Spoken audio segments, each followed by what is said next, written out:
Hello and welcome again to the Writer Review. This is Eric Carruth, writer, and this week we're going to be taking a look back at the 2005 stop motion animated movie titled Corpse Bride. Now, Corpse Bride runs for 1 hour and 19 minutes long. It is directed by Mike Johnson and Tim Burton. It is produced by Tim Burton, Allison Abadi. The script was done by John August, Caroline Thompson, and Pamela Petler. It is based off of the original characters by Tim Burton and Carlos Grangel. The score was done by Danny Elfman, the cinematography by Pete Kozachik, and it was edited by Jonathan Lucas and Chris Lebenson. And the stars of the movie are Johnny Depp, Helena Bonham-Carter. We also have Emily Watson, Tracey Ullman. Some of these performers here are voicing more than one character. Some of them. Tracey Ullman is an example. Paul Whitehouse, Joanna Lumley. We also have Albert Finney, Richard E. Grant, Christopher Lee, Michael Gough, Jane Horrocks, Ein Reitel, Deep Roy, and composer Danny Elfman, who does a spectacular job of voicing the leading skeleton character, Bojangles. Make no bones about it. Haha, thought we would get off to a start with telling an inside joke here. Yes, indeed. Make no bones about it. Corpse Bride is a classic stop motion animated classic that will appease both kids and adults alike. In fact, stop motion animation is one of the more obscure animated things going, which I think is kind of like a rare gift in itself, since the majority of animation these days is 3D animation. It's been a growing trend since the late 90s due to its simplicity, and it's more getting things to the screen at a much more quicker, more efficient pace than compared to pencil drawing 2D animation or even the archaic and time consuming stop motion animation. But it does pull off very, very successfully. The technicalities are at its finest, and the film has the right amount of ghouls and goth that had always been a symbolic trait for director Tim Burton. And sure, Burton does have an abundance of creative contributions to the movie. Corpse Bride is mostly given the directorial duties to animation director Mike Johnson. The age demographics for this movie will likely be for the 20-something goths who set the mood for themselves as they await the young kiddies as they approach your doorstep as they trick or treat for candy. Yeah, I know I wrote this review back during the Halloween season, but I don't know, it just came to my mind and I was just in the mood for a little bit of lighthearted stuff, so I thought in mind, hey, let's do Corpse Bride. I still enjoy this movie in spite of whatever season happens to be taking place. Although the animation is crisp and the voice performances are spectacular, it's hard to pinpoint if their principal target is towards kids or if it's towards young adults. The settings emanate in an unorthodox, surreal, eternally dark atmosphere where it's foggy most of the day and the bright moonlight comes out at night, which means that maybe in Burton's worldview, he thinks that there's more life during the night than there is during the day. I mean, I don't think he's entirely that wrong in that analogy. Our leading protagonist is a young man named Victor Van Dort, played by Johnny Depp. He's an introvert who lives with his overbearing rich parents, Nell and William, played by Tracey Ullman and Paul Whitehouse. They have arranged for Victor to marry a charming young lady named Victoria Everglot, played by Emily Watson, whose aristocratic parents, Madeline and Finnis, played by Joanna Lumley and Albert Finney, are now penniless. So they're pretty much marrying him in for the money. Now, I don't know if that's actually a morally acceptable thing in this world, but I guess sometimes I guess desperate times does call for desperate measures. You know? The characters here all seem to have this kind of eerie, pale face complexion to give them that look like they spent their entire vacations in coffins. I mean, some people might think this movie is definitely catered towards the emo demographics. I mean, I can't blame them. I mean, the atmosphere seems kind of dark and Victorian, and even, the lively characters seem to have some sort of form of goth manifested in them. I mean, the wedding seems to come across as being dark and sinister. The animation even has the characters look kind of ghoulish in itself. Hell, even Victor himself kind of looks like a skinny emo goth himself, even though he kind of plays off as kind of one of the more nicer characters. It's as if even the mortal characters look like corpses themselves before they get embalmed. I mean, I'm probably expecting maybe some cameo appearances from Adam's family members, the way how this movie's animation is set up. It's so dark and gloomy, especially when you're like on the side of where the mortals live. I mean, sometimes it could probably pass off as being somewhat dark and at times, a bit cynical in its delivery and approach that, wow, life is really as dark as it seems. Even though sometimes we do have bright, sunny days, there's always this level of intenseness and darkness that seems to be pretty much omnipresent in our lives. That's kind of like the gist I'm getting from Tim Burton in this movie. In spite of their morbid physiques, the main characters are, as a whole, mortals. Victor seems to be having cold feet. Oh, is that the only thing that's cold? He seems to be having cold feet about this fixed wedding as he wanders into the forest rehearsing his wedding vows while he places the wedding ring on a tree branch where one of the twigs resembles a bony skeletal finger. Just like you would expect in a gothic fable setting, from the earth down below, a corpse bride named Emily, played by Helena Bonham-Carter, materializes complete with a disheveled, ragged wedding gown, has now become his wife.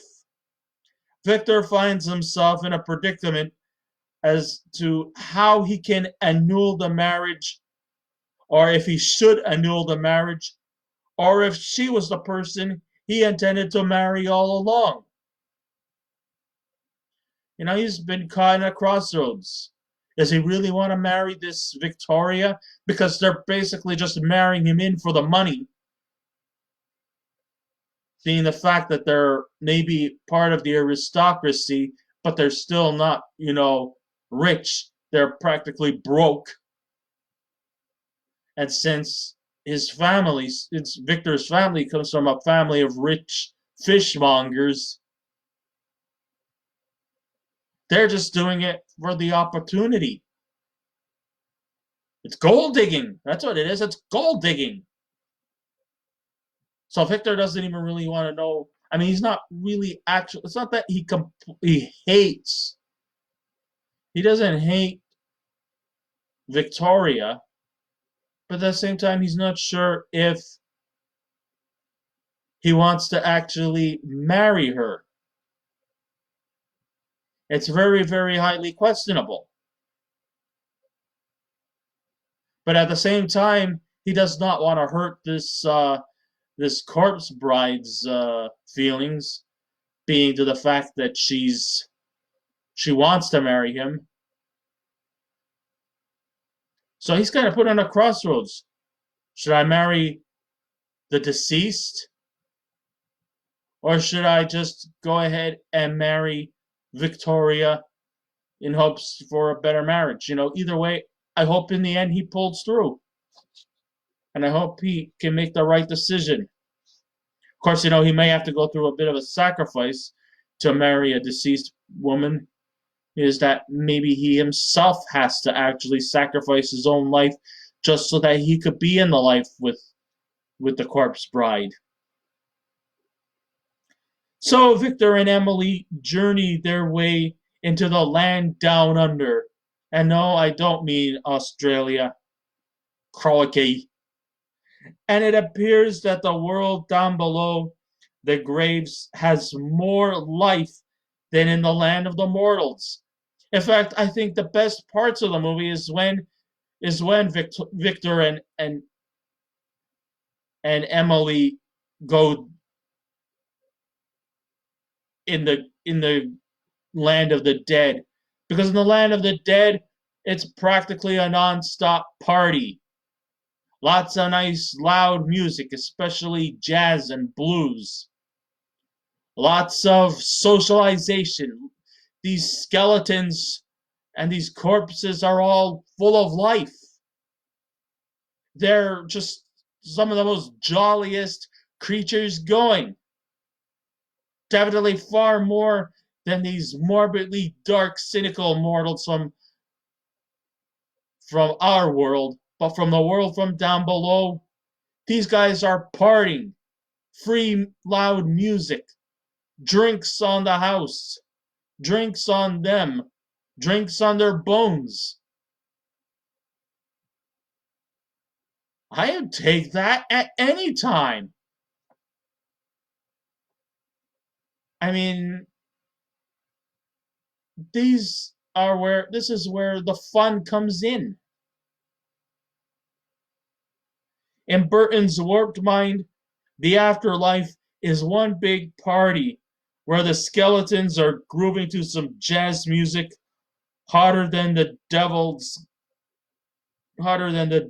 complete with eyeballs eerily shifting and going from one socket to another. Emily herself is kind of a character with problems keeping her eyes together.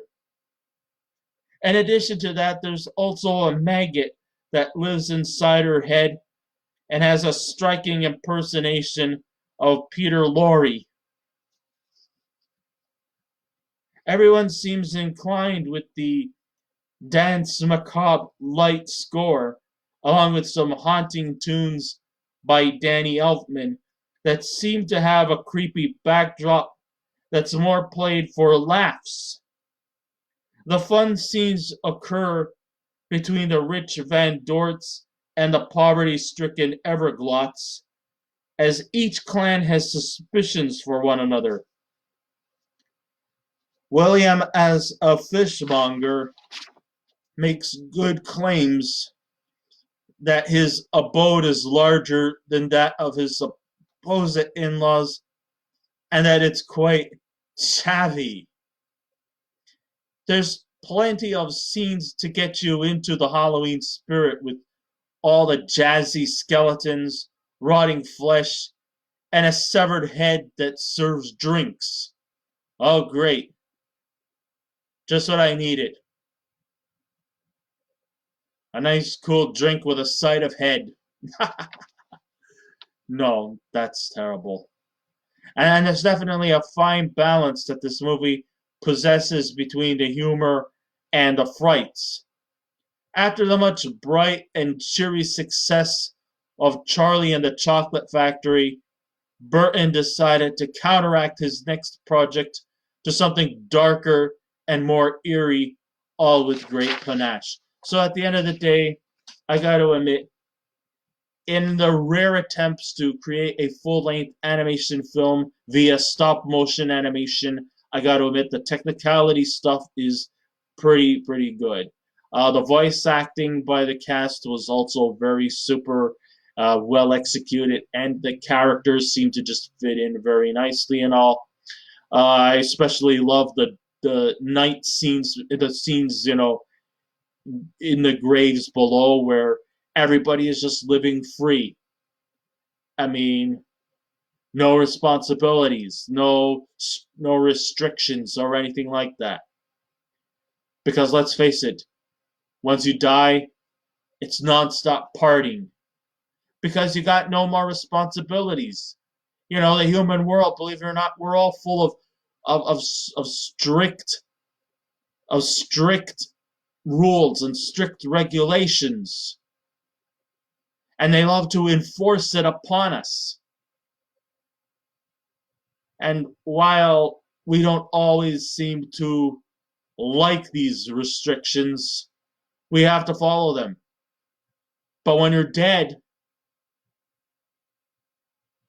you've got absolutely nothing to worry about. No more responsibilities. It's a big party every day. Every single day. Drinks on the house. Lots of great jazz music. I especially loved some scenes there that almost resembled sort of like the skeleton dance from the old Disney classics. I think it was Fantasia that had that, or some other Disney anime stuff. I remember I saw a skeleton dance, and it was like one of the best pieces of animation I've ever seen. They bring this back to the movie Corpse Bride, so it just goes to show you that not everybody seems to just ignore the great stuff from the past. So I got to give hats off to the animation department for trying to bring back a little memory to the golden age of animated cartoons. Um, I mean, we had larger than life characters. Most of the characters, as a whole, were kind of likable. Sure, it was kind of dark and cynical sometimes, especially in the land of the mortals. But I guess maybe Tim Burton does agree with Judd Crandall in the sense that maybe he's right. Dead is better. Maybe it's better down there than up here.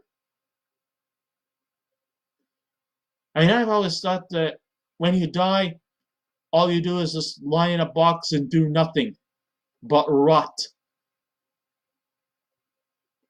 What kind of a way to go is that? I mean, many people sometimes believe that when you die, there is no heaven, no hell. You just get put in a box, buried below, and you just lie there and you do shit all. You do nothing. You're not going to get back to life, that's for sure. And maybe with the way that we're living, who wants to? Unless we committed misdemeanor and then it's back to being mortals again, living off of rules and regulations. And who wants that? It's not that I have any kind of like suicidal tendencies. No, I'm not ready to go at any time soon or have any intention. But just maybe the afterlife could be a better place. It all depends on imagination. We don't know. Nobody knows. The only time we'll know is when we meet our maker. But in the meantime, live your lives, stay safe, and I don't just mean it during this troubled global pandemic. I mean, even when this global pandemic is over, and we actually do go back to living normal, decent life, we still expect you all to stay safe, stay healthy. Okay? Live your life to the fullest. Make the most out of what you can now. And then whatever happens in the afterlife, you'll know. Okay? So, therefore, if I was to give this movie a rating out of 10, I would definitely give Corpse Bride an 8. I really highly recommend you see this movie. I mean, it's very rare that stop motion animations could touch your hearts, but I think this one did. The craft, the technical elements, the characters were all really, really well executed. And go ahead and see it for yourself. You can watch it at any time you want in the year. Though I think the best time to watch it is during the Halloween season. But it's pretty much anytime you feel like the need you want to watch it. So I guess this ends my writer review. Thank you all for listening in. If you wish to subscribe to my channel, please feel free to do so. If you wish to leave a comment, go right ahead. But just remember the 3 simple rules. Be kind, be courteous, and please refrain from any rude comments. And I will be back again with another movie review. So until next time, this is Eric Red Writer saying, keep watching those movies, and I'll see you around. Goodbye.